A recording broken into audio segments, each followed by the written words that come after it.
I'm going to guess that the ICE recruiting isn't going well because now they want to offer student loan forgiveness, the very thing that they demonize people on the left for wanting and for accepting, socialism.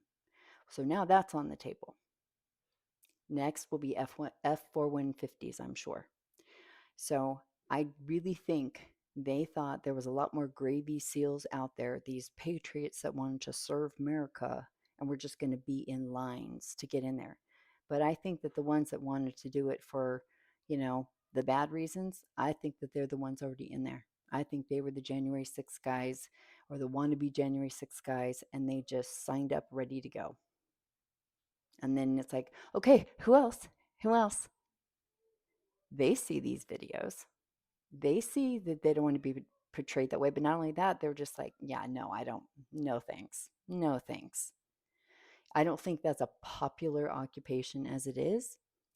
But when you make it like this, and then they know they would have to wear a mask, they know that the pushback is going to keep coming. They know that they've endangering themselves and their families. And because we're not going to give up. And this is how part of how you destabilize wannabe dictatorships is you don't back off. You become their worst nightmare. You do not relent. You become the rash that will not go away. And every time they scratch it, it gets worse and it gets worse. And nothing they do will get rid of it. That's how you do it because it makes them feel like they can't gain control.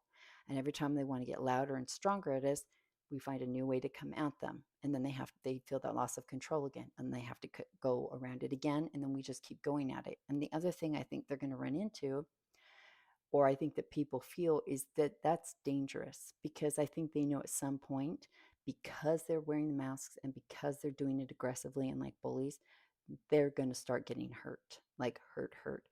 I saw a guy say that he talked to an officer in Austin and said, like, who are these guys? And the officer said he didn't know and that they were afraid that maybe the cartel was going to start using that or was using that.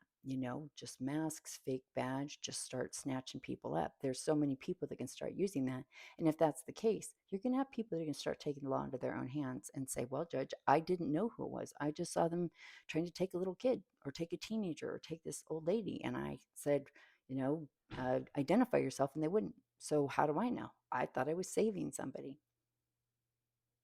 I think you're going to start seeing cases like that. And I think people on the right recognize that. So I think that they've run into a real problem here. So I think the only people willing to take that are going to be people that are in real need of a job. But I don't think this is going to be any kind of long-term thing for people. I think they're going to see big, uh, rotations and or whatever you call replacements. But eventually, I just think they're going to run out of people. And I mean, if they're going to student loans now, like, good luck.